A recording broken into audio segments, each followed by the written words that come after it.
are now listening to the White Cane Records podcast. Hello, everyone. This is Brooklyn Rollerson and JJ Cohen's welcoming you to the third episode of the White Cane Records podcast. We are super excited to be here today. We've got some special guests joining us today, so we hope you enjoy our show. Yep, we are here with... Hello. Hey. Hi. Jordan's on the panel with us tonight. William Raleigh. Let's start off with I want to hear about what you guys, what happened with the WWDC, isn't it called? WWDC? Oh, yeah, WWDC. Yeah, we're going to talk a little Let's bit start about off with WWDC. Yeah. It was an interesting event, literally. Me and William Raleigh, as soon as he gets up here, me and him was on his channel watching it the other day, and it was a pretty dope live stream, and they had a lot to say.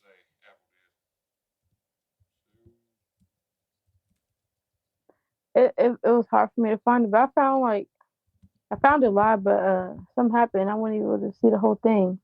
Are you talking about his? No, someone had went live, I guess, or wherever it came from. I saw it on somebody's YouTube channel that it was live. You talking about Monday? I don't know what day it was, but the day that it was live, I saw a little bit of it. Oh, okay, yeah. And so, it was already 56 minutes in. Oh, yeah. Probably Apple's channel. So they talked about macOS Golden Gate. I've never heard of Golden Gate, California.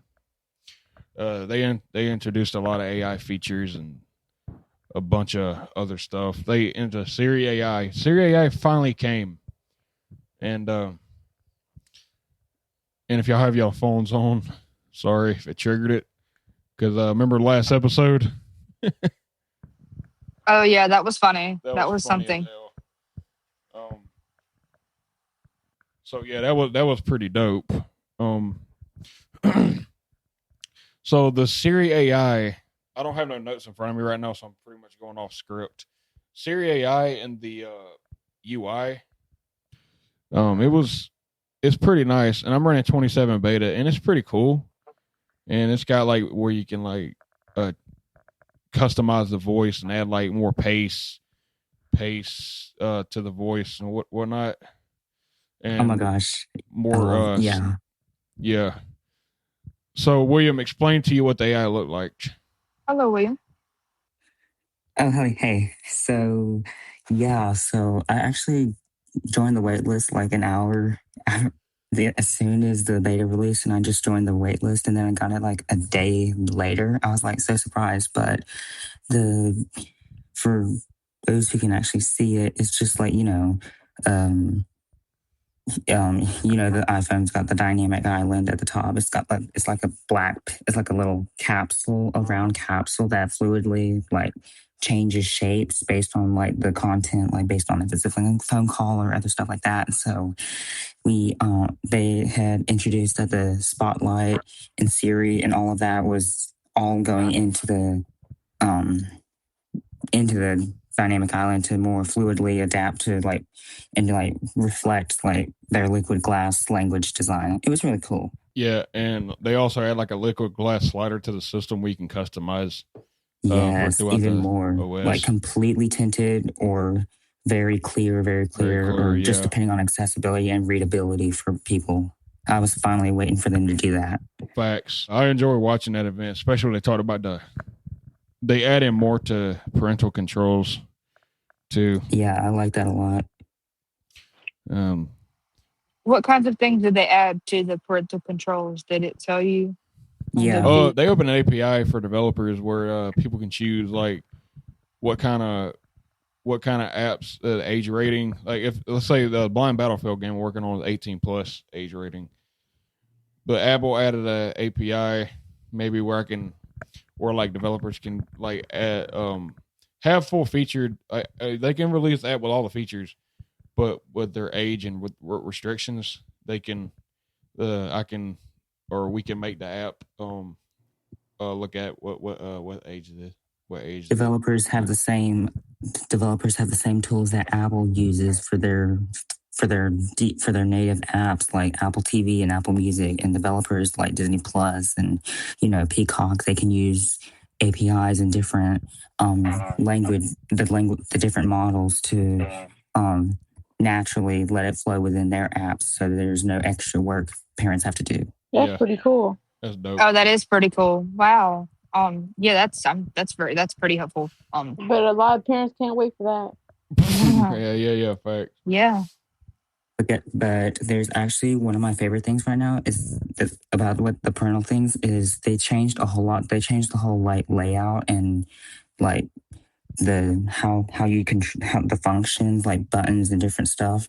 But it's a lot more accurate and live. So I actually tried it, and it's real time. Like, as soon as the person clicks like lock device or like pause device, everything shuts off. Like, no apps can be opened. I was like, it's a lot faster now. That's really cool. Yeah.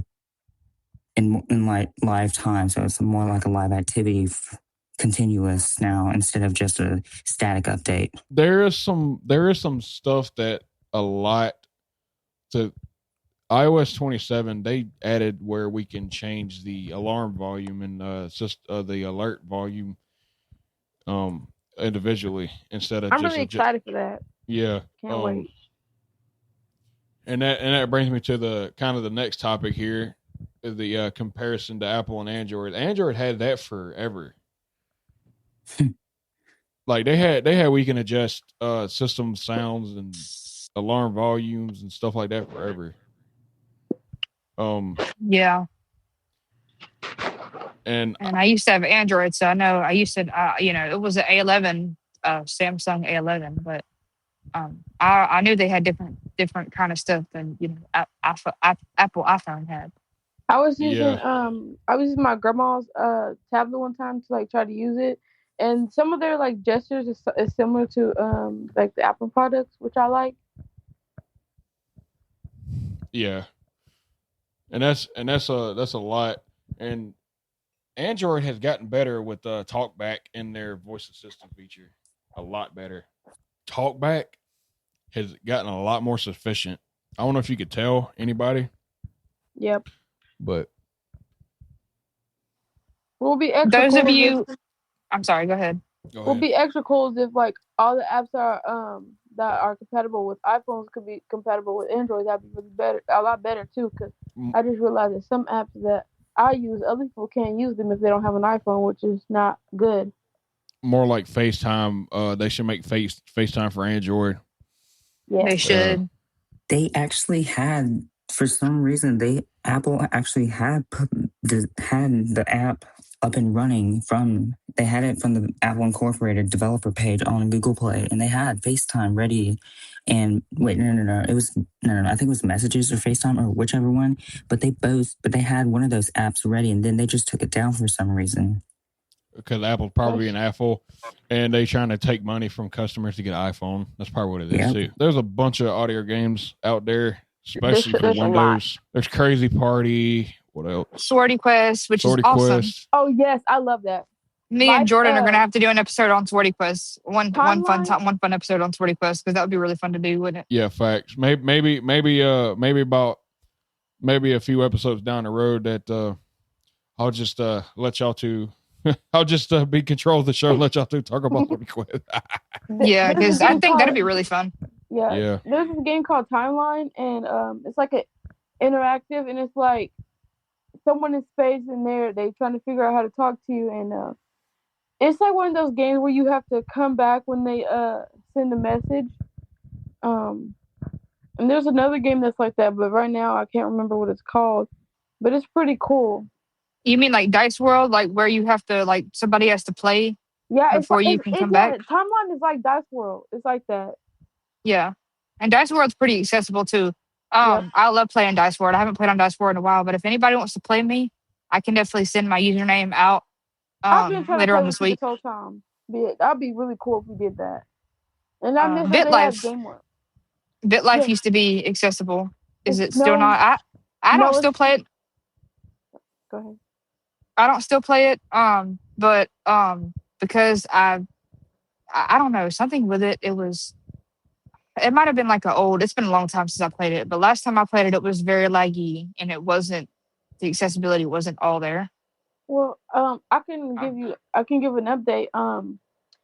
I know it stopped working in around year 2022, 2023, but then I messaged them and I told them that it's not accessible for blind people. Then they fixed it.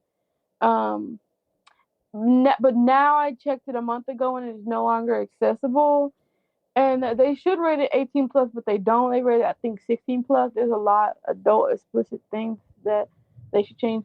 But I also think I've also messaged them and told them that it's no longer accessible again. And I feel like they should fix it, because even though like there are a lot of things that you can buy, but you still can play it, for free, and it is accessible. And I know that Android has it, but like everyone was talking about how they need to update it for Android users, and now it's like they update them together when they do. Yeah, facts. And if you're gonna make a game accessible, make it accessible. Don't make changes to where keep accessibility in mind.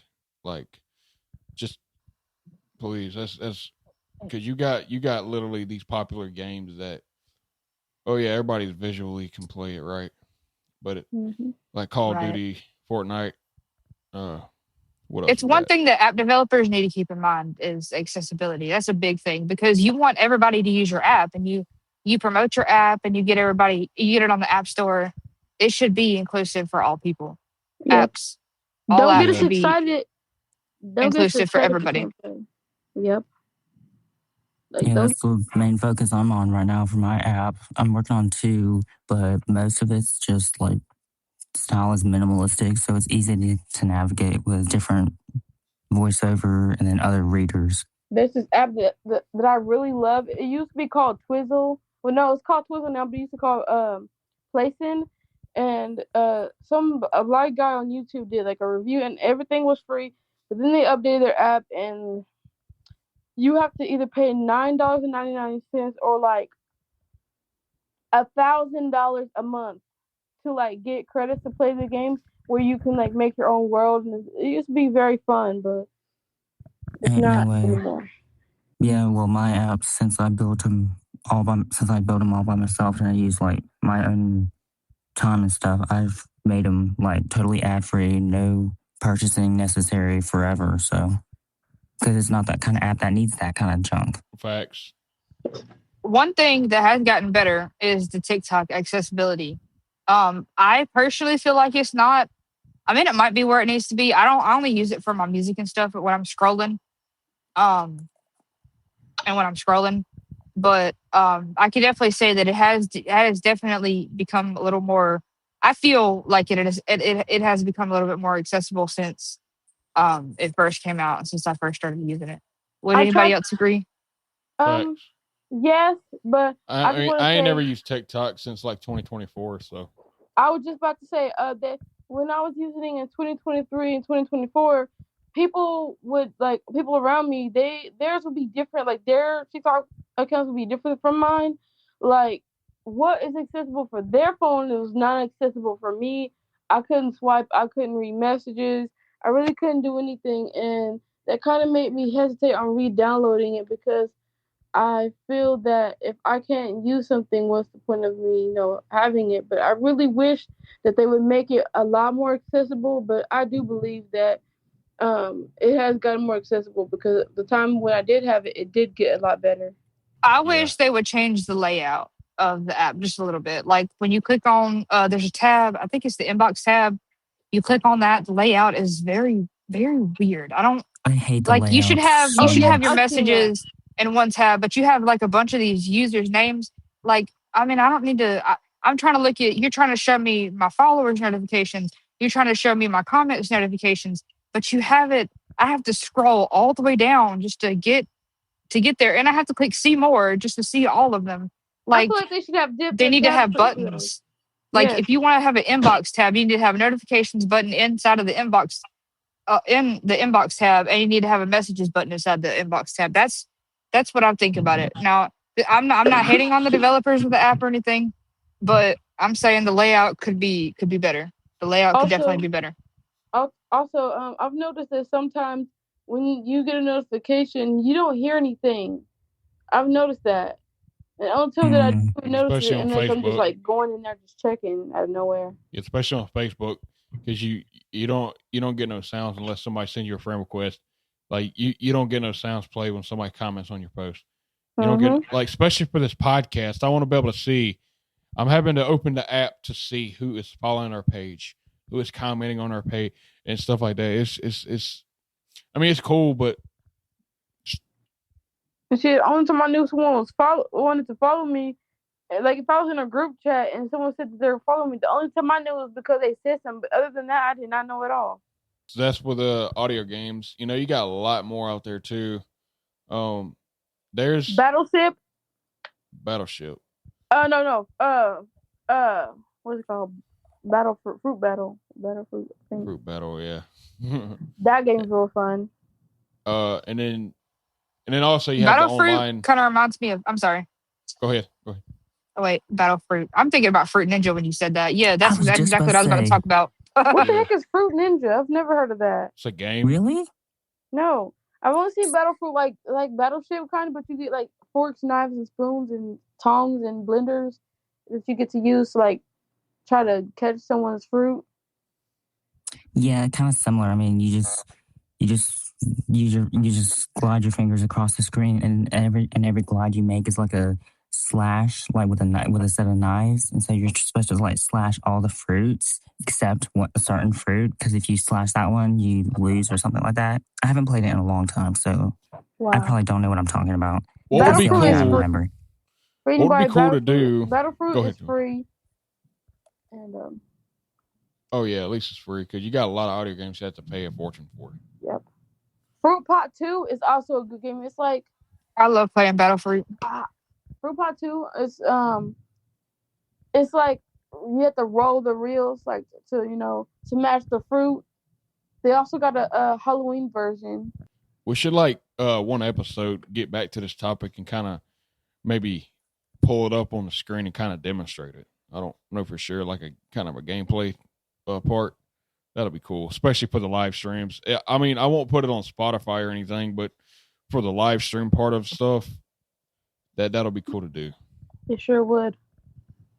Like a live stream game night kind of thing. That would be cool, especially with Quentin's. For the podcast, yeah, like awesome. Oh, Time Quest is a good one. If you ain't played Time Quest, it's also a free game, and it's a girl in another world. You have to speak to her, and she'll ask questions, and it's like one of those things. Like it's like in real time, just like lifetime. I mean time. Like Time Life, whatever it's called. Yeah, I think. Okay, so that just popped up in my head. This whole audio gameplay live stream. What we should do is every like Saturday of the month, maybe like once a month or so, maybe like the end of the month or something like that. We can do like a Friday night White Cane gaming stream or whatever. Yeah. Oh, you can't forget about Quentin's. Oh yeah, Quentin's. Yeah, we're gonna mention that next. Yeah, I mentioned Quentin's. Oh yeah, did you? I forgot. Yeah, she mentioned it a little bit, but we didn't touch on it more. So honestly, okay, this brings me to Quentin's right here, and I hit up not the developer, the staff of Quentin's about a month ago or something. Forgot when I think it was about a month or two ago, and I asked them, can I help build an app for mobile, and I kind of responded with my where I built Blind Battlefield and stuff like that. I'm just getting started, so I kind of like to help out if I can. What APIs can I get access to? And I never heard a response back unless I need to go on my tickets and check. But it'll be worth trying if they will give me the opportunity to do so. Yeah, that would be cool. Because the mobile experience on the website is not so great. If you don't keep swiping, then your phone will turn off, and then it'll be like, you have disconnected, reconnecting. Not only that, you having to, for my direction I want to go is kind of like my Blind Battlefield game, direct touch functionality with the voiceover and text to speech. So I want to be able to do like direct touch gesture shortcuts within the app, and like it'll be so cool to have, let's say, a 3-finger tap, who's playing, whose turn is it, a 3-finger double tap, what color it is, like just Uno, for example, Cards Against Humanity, That's like just what stuff Marty like that. Shorts did. Yeah, just something along those lines. I'm about to say RS Games has an app, like, Quentin should too. And I think what needs to be fixed as well is the way it reads off what everyone's doing. Like, even if you're in your own game, like so and so just joined, reconnected so and so just disconnected. Like, even if they're not in the person's game, it'll do that. Yeah. I think they need to have, you're right, Becky. They need to have because it can get really a little bit setting. distracting sometimes when voiceover is constantly reading out people. Like, I understand how it can be beneficial and helpful, but I think there should be a gesture, to tell you who is in what game and who is in the playroom, rather than just having it read out. And I feel like they should have a history button instead of like history being laid out like that. Because to be honest, I agree with that because it makes the layout. It causes you to do a lot of back and forth, moving around, and all that stuff. And you're trying to just play. Yeah, and that makes it really hard. Because anyway, I feel like you don't really need it anyway because you can literally swipe in and see who's playing, who's what's the top card. So you really don't need it. But also, the game sort what's it called Crafting Kingdom. It has direct touch and it's okay, but I'd rather not play it. It's also like free. my Blind Battlefield game. I have it set where in the menu it'll just use voiceover. Unlike some audio games, it just uses direct touch automatically with its own text to speech framework. I don't like that. I want to be able to use my own voiceover, and then when I'm in the game, I want to be able to use what voice I chose. So I made Blind Battlefield. You can choose your voices. That's built into iOS in the settings. It's really cool. So I need to go back in there and work some more on it, but it's like basically taking all the stuff that you didn't like in other games and just like making it better. Because you already know how bad other games are, and you know like, what people would like and how accessible it should be. Ooh, but what do y'all think about Blind Cricket? I ain't never heard of Blind Cricket. I cannot play that at all. But Blind Bowling is really good. Yeah, Blind Bowling and the Audio Game Hub is pretty nice. They have like casino and cards and stuff. Yeah, but after you play one time, you gotta pay. Yeah, if you lose, there's like an option to watch an ad and then play one time for free, and then or purchase stuff.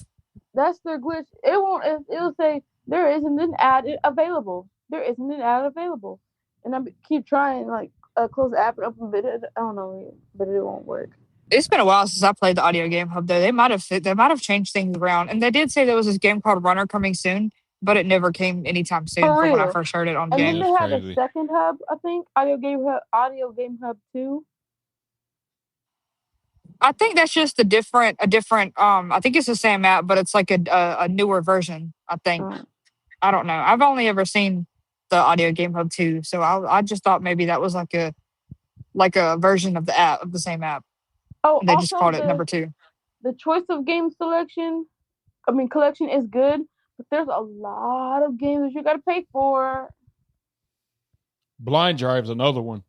Whew. That one also costs money too. I always wanted to do that. I always wanted to play that one. I've played Blind Drive on this channel many times, and I kept losing terribly.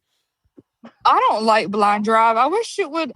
Last time I played, I don't think it gave you the option to swipe. Like you had to hold your phone and try to keep it steady. And I just don't like games where you have to like turn your phone and do all that. Like you should just make it to where you can just swipe and move with your left finger. and right. Yeah, and they need to make it free for people who don't have that money like that. Like on Jet Travel and Blind Battlefield, like on that Jet Travel feature, that I'm working with.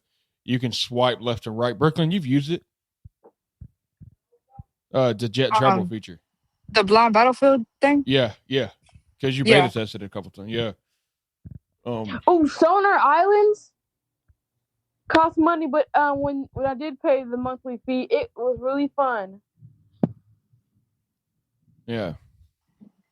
Even Swordy Quest has a monthly fee, but you get a lot when you play Swordy Quest when you get into the monthly fee. The only thing I don't agree on is that you have to pay to get into the infinite. Like I feel like defeating the dragon and the what's that? The Fantasia should I gotta get pay you for that? into the infinite. Yeah, you remember I had to help you like I still need to kill 100 dragons. Or 200. I only kill like 30. that's gonna get you a lot of coins actually. I'm in the infinite right now and I'm trying to defeat all the enemies in the snow biome. I got 200,000 right now. And I keep getting these barbecue kebabs. I don't know what they are for though. Swordy Quest has like seasonal like foods you can get when you gather. Oh shoot. Hold on. I'm trying to find the okay, there we go. And I was supposed to be trying to fight to win the PvP, but I keep losing. I'm not good. I have a water and a fire what you call it? I think I was called. It made me do PvP battles whenever I played. Like I had to do a PvP battle in order to get an achievement crystal. I think it was. I couldn't. That's what I'm I don't trying to do. Where you take turns and you have to wait for them to come back. I wish they did it to where like like how we had to fight other things and you had to do right there. That's how I wish it would go because then I would win. It would be so easy. Now, okay, so and I know I'm promoting my game heavily on this podcast tonight, but it's not even out yet. But I will say when Blind Battlefield does drop, it will be free. But when I start upgrading the versions, I might add in-app purchases. Like I'll keep the app free, but I'll add in-app purchases, like to buy more coins and stuff like that to get more weapons. You gotta keep enough. You gotta make some way to. You gotta have some way to make money so you can actually be able to afford new features for the app. Yeah, because that's what a lot of these games are doing, and I'm honestly not against it, just as long as it's not a lot of money. Like I'm not even upset about having to pay Swordy Quest. Like a month. I'm not even upset about that because I know that people that they need these things cost money. I mean, if it was like the way where you have to watch an ad, if you have to watch an ad, I don't mind watching ads because that's free and I don't have any money to even pay if I could. And plus, I'm having to pay Apple $100 a year for developers. So am I. Yeah. Y'all crazy. I know. I knew that's the moment I was born. I'm going to talk a little bit more about the Siri AI and go more in depth. You can literally ask it to, you can literally ask it to do multiple commands at once, which is so cool. Like you can ask it to send a message to some so and so and add this and find photos and stuff like that. Let's say you ask it to find this.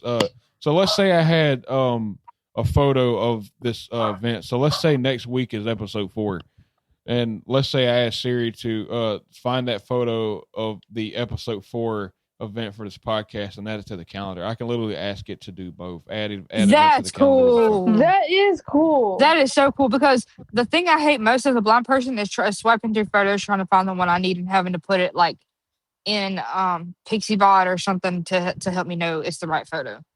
Honestly, I would just love to say, "Hey Siri, find this and this and this and this and this photo," and then it'll find it. That's so cool. It'll find the photo. I am.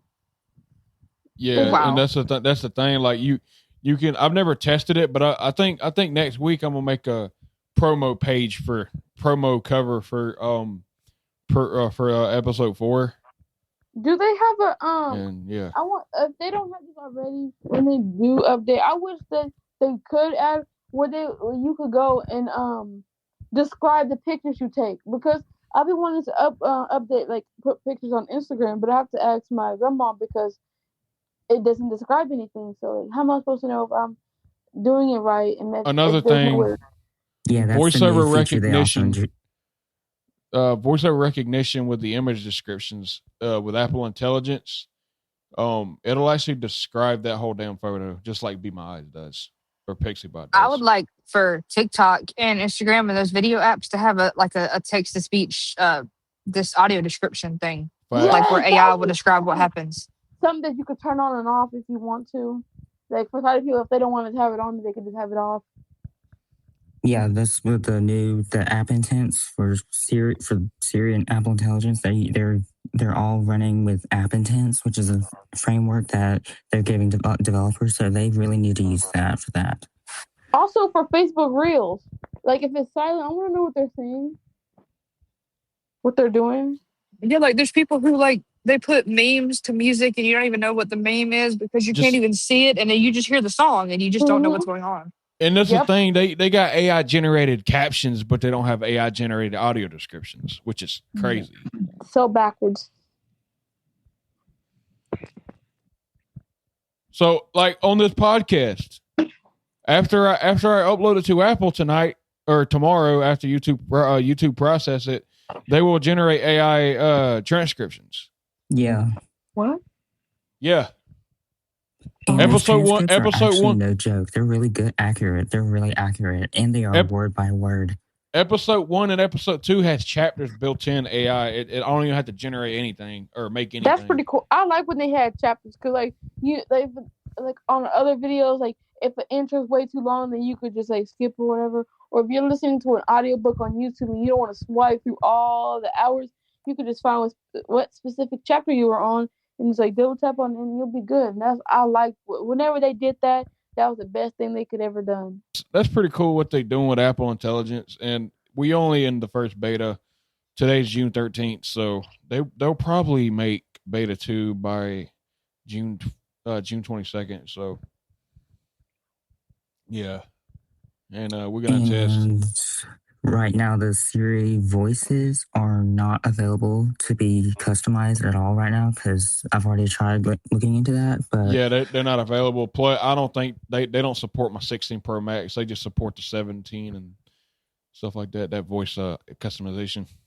Yeah, that's what I've got. So Yeah. I wish they'd bring back the personalized voice and make it like sound better, make it better quality.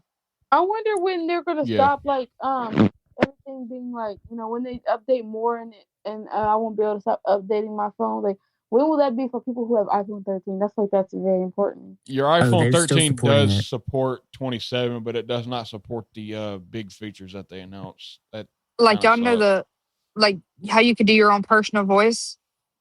Mm-hmm. I wish they would bring that back. I wish they'd keep that but make it better quality. Yeah. I heard somebody do that, and I thought it was very interesting. Like, I'm just thinking, like, how self-centered could you be to just like have your voice be your voiceover? I've tried it. Okay, so back when iOS 18 beta 1 came out, they made it where you can use your personal voice as your voiceover. So I had my personal voice that I made back in 2023 with iOS 17, the early days. And me too. That so I basically used iOS 18 beta 1 and personal voice as my voiceover. My personal voice as my voiceover. And I was walking around Summer Teen. I was like, my friend Piper was like, why did that sound like you? That's crazy. I'm like, that's and it was nuts. And now I didn't like the way my voice sounded though when I did it. It sounds just like you. I still have the file on my computer. Oh my gosh, that's crazy. I heard it. I definitely gonna like when we call or whatever. I'm gonna take somebody's voice. Y'all not gonna know who, and I'm gonna figure out how to do it. So every time I'm using voiceover, it's gonna be somebody's voice. It's gonna be hilarious. So this is pretty good. How they're approaching, and good thing they have ChatGPT integrated with the Siri app too. So you can use ChatGPT. Yeah, and Gemini. I never used Gemini because I don't know. It just sounds scary. And Gemini's pretty top notch. Is it better than ChatGPT? I don't know. I don't know about that, but they don't really have any like usage, like really strict usage limits. Oh, ChatGPT's voice. If you do like the voice call, it's creepy. It's really oh yeah. And back to Tolan, I just really wish it was more accessible because I would be using that every day. The JJ AI bot coming up next week. The Brook bot. starting to The work Brook on bot. The Brook bot. I actually started working on my own AI, but I had schoolwork and all that. But I actually called it. I'm so sorry. I actually called it Rayleon. Raleigh, RALEIGH. So I called it Rayleon, RALEON. Wow. It's crazy. Like Really on. if it was like a mixture between like ChatGPT and FaceTime, where you could like call it AI thing, and if you needed to describe something, you can just say like put your camera up to it, and it'll tell you like what something is. Oh, that'll be so dope. It'll be like up. Turn your face to the left a little bit, right? Kind of like live AI with Meta glasses, but you can actually tell it to keep talking until I get to where I need to go. Or it could be like you could be like, I want to take a picture, and they'll be like, all right, turn your face to the right a little bit and up a little bit and scoot to the left. Yeah, that's good. Face That would be up, helpful for my YouTube videos when I do want to start showing my face. That would be very good for like when I want to take pictures and go live on Insta. VoiceOver, I've described it twice and played that video in episode 1 and 2. The new live recognition features with the the description.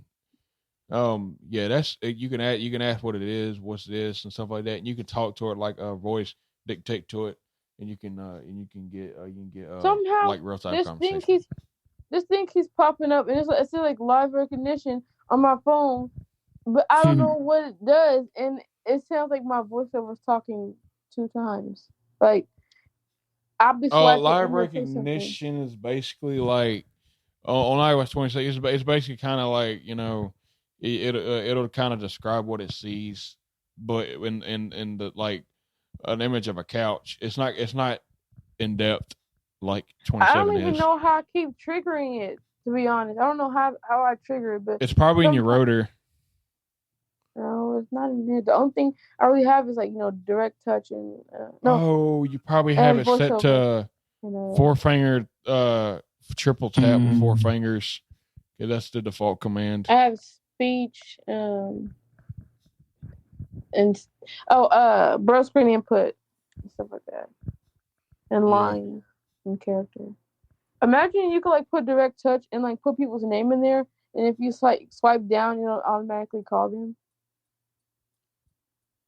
Oh yeah, you gotta be careful that you might be calling the wrong person though. Yeah, I definitely wouldn't want that feature because you could accidentally swipe down. Like sometimes the phone glitches. Like if it's my phone, it glitches sometimes. I would only put I wouldn't want that. number in. I only put 2 people's number in there. So. I thought you meant for like a 911 type thing. Oh no, that would be bad because back when I first got my phone and that thing where you hit the power button like 3 or 4 times, I cannot count the amount of times that I've called 911 in that night. The same thing happened when I had the Apple Watch. I've called 911 and I had to tell them that I'm sorry, I didn't mean to call. I'm blind and I just got this and I didn't mean to do it. And I was gonna hang up. That happened when I would put cases on my phone. These people are used to those calls though. Like they like, oh, we get that a lot. It's crazy. I remember seeing a video on YouTube where they say that if you accidentally call someone call 911, you need to call them back because they will come and think that there's a problem. There's not much about WatchOS that was spoken about or I tvOS. know. Or tvOS, of course. I think cares. Apple's like making all in one. They just need to call it Apple OS. Watch them actually do that next year. Watch us blow up when they see this podcast and they do a lot of the things that we're talking about. That would be crazy. Oh my goodness. And I'll be telling my whole family, like, look what happened here. All right, guys. We have Ish backstage. I'm fixing to let him in right now. Ish. Sorry, I fell asleep earlier. Oh, I did not sleep at all last night. It's okay. Let's catch up to speed. We've been talking about been talking about comparing iPhones and Androids. We've been talking about accessible apps. And we've also been talking about Siri and the WWDC and what William and J-Jack was able to gather from watching the WWDC live on Monday. So that's really mainly what we've been discussing, just to give you a little we're also going to talk about catch up. Yeah. Oh. Do not update to the beta, whatever you do. Oh, Too late. yeah, he updated. Too late. Why don't you tell our viewers a little bit about what happened to your phone when you To your updated phone, to beta? because like other people's gonna have different experiences. Yeah, well, with me, I updated and like I could not get any internet, and I had to disconnect my VPNs for some reason. Like I had a VPN with T-Mobile, T-Mobile Scam Shield. I had that same stupid issue too. We pretty much already discussed the three topics, but Ish, we've talked a good bit about audio games tonight. So which ones have you played and which ones have you had experience Yeah, with? or are there any apps that you think that are not as accessible that you think that should be a little more accessible? Because we talked about that too. I've played like computer ones. I played Sketchbook Your World for a little bit. Sortie Quest, another one called Dungeons and such. That one's for the iPhone. Oh yeah, I see now. When I used to play that one a lot. Yeah, I love that one. I thought you said Dungeons and Dragons, and I was gonna be like, what the heck? No. Yeah, I used to have friends that would play that with me, and they had like apps for that. They had like a character sheet app, and they had like a D&D dice I always app. wanted to play that. I don't know. It was very complicated. I never really learned how to use it. I always wanted to learn how to play chess too. Ooh, that sounds a little difficile. What's that mean? Difficult? Is that what you're saying? Yeah. Difficult. Difficile. We're gonna talk about how I get this on all platforms. If you guys want to know, if you guys want to get into podcasting, if you watch my stuff. So I've done podcasting too, and I know what a hassle it is. I did podcasting. I used Anchor, and it was the easiest thing possible for me. Anchor banker. So so for this podcast right here, I use rss.com. Mm-hmm. Yeah.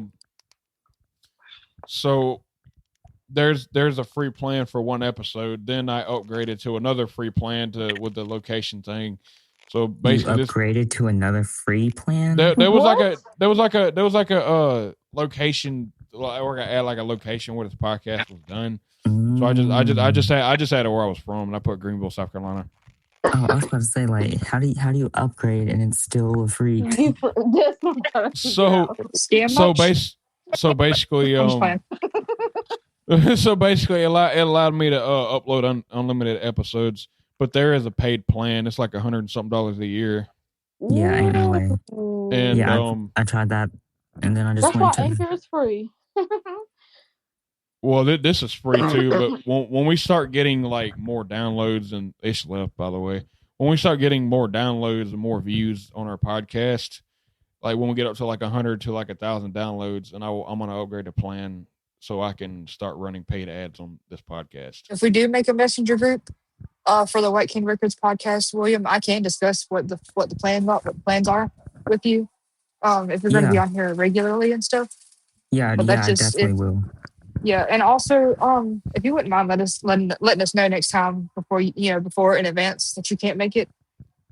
We understand that you couldn't make it last week, but just let us know ahead of time if something changes, because we were wondering where you were and stuff. Where who was? William. Yeah, cause I messaged him I messaged you at like 6 o'clock this morning. Oh yeah, well I was at work. I was like, oh yeah. Last Saturday I worked from 5:30 a.m. to 11:30 at Chick-fil-A. So yeah, I was kind of out of commission. Oh my gosh, you better have gotten a pretty penny for that. You was better than me. Nuggets. I want those nuggets. I want some of their waffle fries. No. That chicken sandwich with that mac and cheese. That's my meal. The Polynesian sauce and the Chick-fil-A sauce. I'm your guy. Yeah. When I do get chicken nuggets and macaroni, I like to mix my chicken nuggets in with my mac and cheese. Oh yes. And like shred it up and mix it all together. Yeah. Mm-hmm. Yeah. And I like to put Polynesian sauce on top of mine. I know that probably sounds gross, but it is. Oh no. delicious. I've heard grosser. Oh boy. Yeah, my brother, he used to put mayonnaise, ketchup, mustard, and butter in his noodles. So This actually just gave me a great idea for a topic. We should talk about accessibility in restaurants and like how Oh my god. to ask for that would be so directions and dope. things. We should do that because Johnny, me and you have good experience with that because we went to Louisiana and independently doing stuff in restaurants. We should talk about that. I want to say something. I don't know 100%, but I know like at least 80% of the places in Austin, Texas have braille menus, and so that's really good. I don't know about other Yeah. states, other cities A and bunch of stuff. places in Louisiana do too, but I feel like that's because people are used to people coming in there from the center. And I think one of the projects in one of the tech classes or one of the class, the Braille class, I don't know, I don't remember which class it was, but I think somebody had a project one time where you could Braille menus for restaurants and Oh, I used to or do something that. I like used to that. get paid for it. Oh yeah, my Um, friend I actually makes wow. brought an But it would apples be to nice apples to see game. that more here, like in South Carolina, there too, because not a lot of which I'm fine with using Be My Eyes and seeing it and CNAI or whatever to look Facts. at the menu or like looking at the website. But it would be so convenient, so much more convenient if we had Braille menus for the I restaurants mean, around y'all here. are more Mm-hmm. lucky than I am because my city is like really small, and we do have blind people here, and we do have a program in Kansas, but um, we don't have any braille menus, and there's like no way that we don't have like um, in Austin there's like a service where you can call like so that someone can pick you up and say only for blind people. They don't have that down here, and we don't have that many buses at all. I don't know where you're implying that they do have that, but we do not have any of that in Spartanburg. No, they definitely have it in Austin because I used Um, to. there might Like, be some restaurants in South Carolina with Braille menus, but I haven't seen them. I just wanted to throw that out there, For real. because I'm not trying to be inaccurate. I'm just saying I haven't seen them. I haven't seen also, or felt or heard. The crazy thing is you got the Commission for the Blind in Columbia, and you got all these rehab services around here that claim that the self advocacy. You have all sorts of these South Carolina School for Deaf and Blind in our state. You have all sorts of this, and this is coming from two people that went to those. They should be the ones, going to some of these restaurants and helping out. Mm-hmm. some of the Honestly, if I menus had have an large. embosser, I would be doing that. I would be embossing seeing what restaurants needed Braille menus and embossing them. Honestly, I would be Yeah, doing that because if I had an you embosser. could go online. You can go online, get the Braille menus, and open up Duxbury on your Windows PC or Mac. There's Duxbury for Mac, I think. Yeah. They Yeah. also I would do that. for people who can see, I know in Austin they do have some large print options. But also, I know of some good delivery good. I tried to use Uber Eats, but it's not that really accessible for me. I just don't know how to figure it out. But Texas has this app called Favor, and it is really accessible. I like it, and you could type you can tell them that you're blind, and they're really helpful too. I hope you enjoyed this episode at 30 Live. This will be on all platforms between early in the morning or tomorrow evening. So, it will. We'll see you next Saturday. Yep. See you next Saturday, episode Bye. 4. It was very fun.